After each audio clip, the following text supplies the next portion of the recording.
Mga sangkay, this is very interesting, no? May nakita po tayong balita, mga sangkay, na may mga artista di umano sa international na nagkaroon po ng eye contact mismo sa mga UFO o mga alien. Yan po ang ating pag-uusapan ngayon.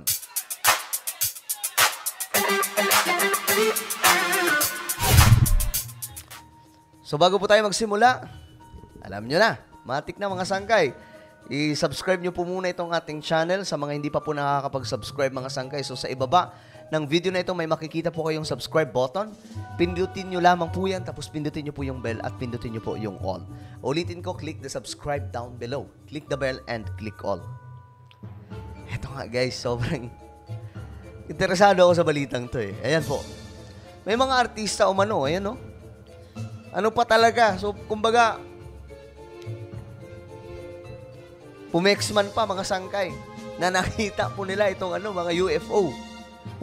Sabi po dito, we made eye contact. Ano kaya nangyari ito mga sangkay, no?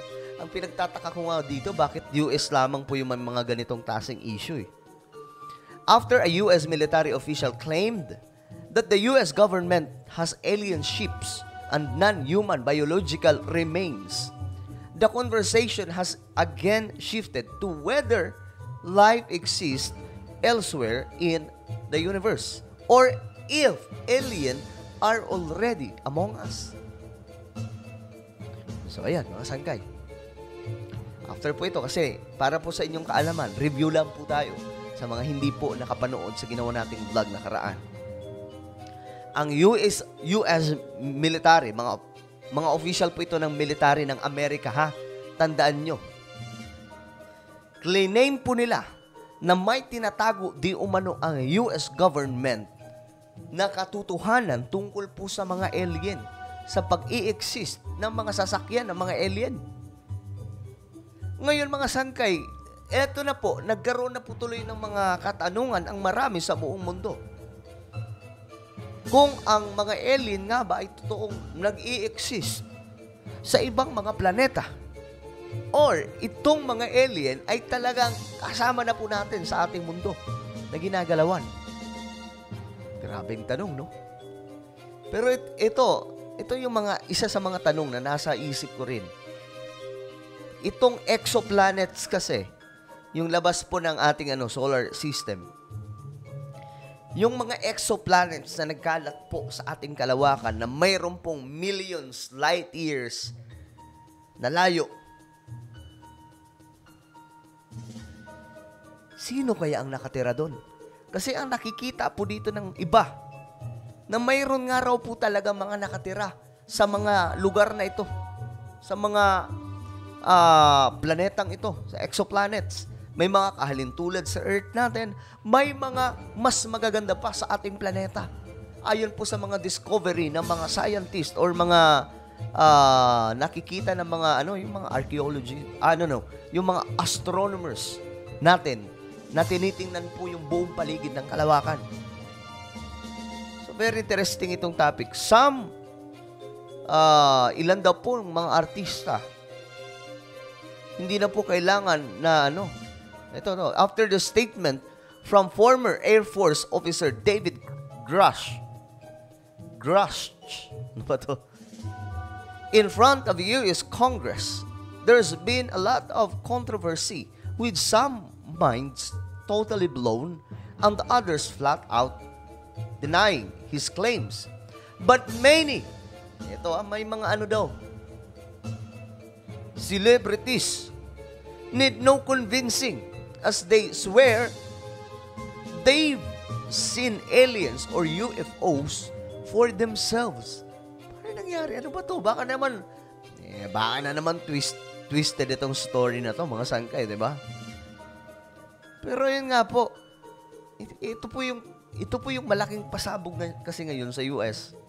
Itong pagkakaroon di umano ng mga alien na totoo daw na nag-i-exist eh. I don't know guys. But ito po yung kanilang pasabog, mga former military po ito ng Amerika na sinasabi po talaga nila na nakita po nila mismo. Noon, pulutan lamang po ito ng mga nakwento sa mga inuman. Diba? Totoong may alien. Paglasing na yung tropa na manginginom, ayan, alien yung pinag-uusapan. Kwentong barbero naman, pag nagpagupit ka, usapang alien. Tapos conspiracy theory ng mga vlogger, may alien. But right now, guys, hindi na po ito conspiracy theory lamang. Kasi ngayon, ginigisa na po ito sa US Congress. Gobyerno na po mismo yung mga opisyal na mismo ng Amerika. Ngayon, imaginein mo naman mga sangkay, mga former military ang nagsasalita about dito. Ito, mga sangkay. Ito, si Miley Cyrus. Chased by a UFO. Ano ba to? Miley Cyrus told her UFO story to Interview Magazine. Hoy, sabi po niya dito, ito, personal experience po ito ni Miley Cyrus.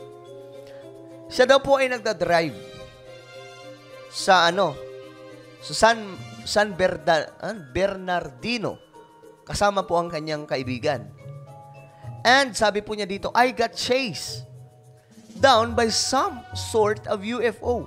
Ano kaya to? Describing it as a flying snowplow that was glowing yellow with a big plow in the front of it. I did see it flying, sabi po niya dito. And my friends, nakita daw po ng kaibigan niya. So, itilang po siya. Dalawa po sila.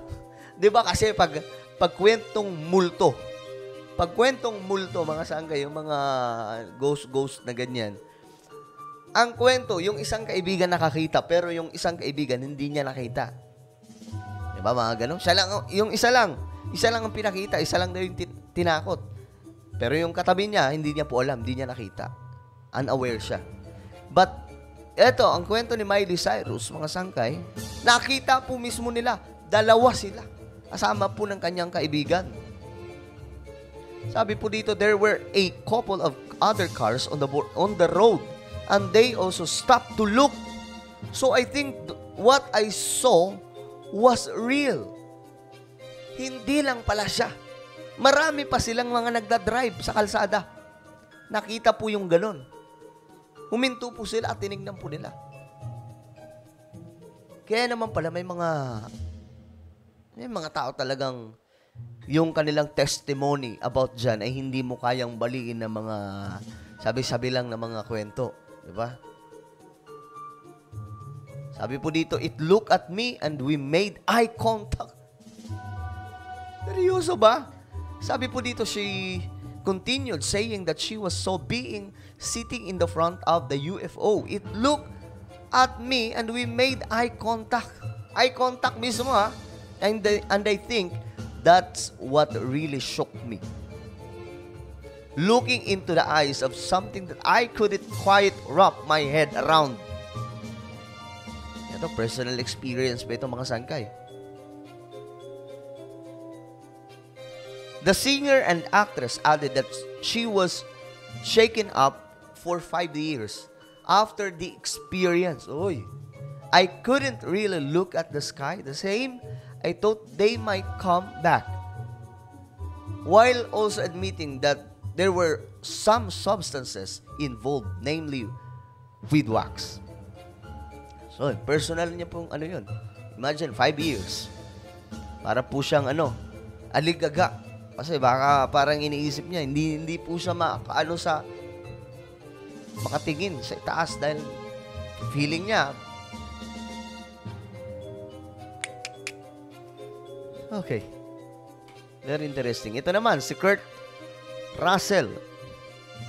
Nakita po itong sinasabing Phoenix Lights. One of the most iconic mass sighting events was called the Phoenix Lights. It was a series of widely spotted flying objects over Arizona and Nevada on March 13, 1997. Among the around 20,000 people to have seen them was the actor and pilot Kurt Russell. Ayan, mga sangkay, papaano po natin babaliin yan? Mga personal experience nila. As a pilot, sabi po niya, he reported the strange lights. He shared his experience with the BBC. Grabe, no? Sila po mismo ang nakakita, mga sangkay. Ito naman, itong Demi Lovatos. Nagkaroon po siya ng beautiful encounter with aliens in Joshua 3. Ano ba to? But beautiful. Weekly that she had a beautiful and incredible experience with aliens in California. We went out into the sa disyerto daw po, Joshua 3, and I basically saw this blue orb that was about 50 feet away, maybe less, and it was kind of like floating above the ground, just like 10 or 15 feet, and it was kind of keeping its distance from me. Ayan, personal, nakita niya po mismo. Grabe, no? 10 or 15 feet. Gaano ka ano yan? Gaano katanggal? Hello. So, ang dami na ito, mga sangkay, mga artista. Ayan, ito pa. Russell Crowe claims he caught one on video. Ito, photobomb by 2 UFOs. The alien trusted me. While she said she is coming from a more skeptical mind, she insisted that it's not a bird, it's not a phone thing. Added, I think the aliens trusted me to capture a UFO moment. Nakunan mismo, mga sangkay. Sa dami, mga artista, mga sangkay, sila mismo, Nick Jonas. UFOs in his backyard. Ito, nakita niya rin. So, papaano, mga sangkay, papaliin itong mga, ay nako, itong mga experience ng mga artista mismo. Na sila mismo nakakita personal. Kasi pag tayo, halimbawa, normal lamang po na tao, ang magkakwento na ito, baliwala lang to eh. Pero kapag ang kwento, mga sangkay, ng mga katulad nito, ng mga ma-influensyang tao, may mga pangalan na tao, like yung mga celebrities, medyo malaking usapin. So, ano sa tingin nyo? Marami po ito, mga sangkay. So, baka kailangan po na ito ng part 2, no? Well, ano po ang inyong opinion tungkol po dito? Mga artista mismong nakakita international sa mga UFO at alien. Comment nyo po sa ibaba ang inyong mga opinion. At syempre, ngayon, bago tayo mag-iwahiwalay, subscribe nyo po ang aking isang YouTube channel, Sangkay Revelation. Hanapin nyo lamang po yan sa YouTube at kapag nakita nyo na, click the subscribe, click the bell, and click all. So, ako na po ay magpapaalam hanggang sa muli. This is me, Sangkay Janjan. Palagi nyo pong tatandaan that Jesus loves you. God bless everyone.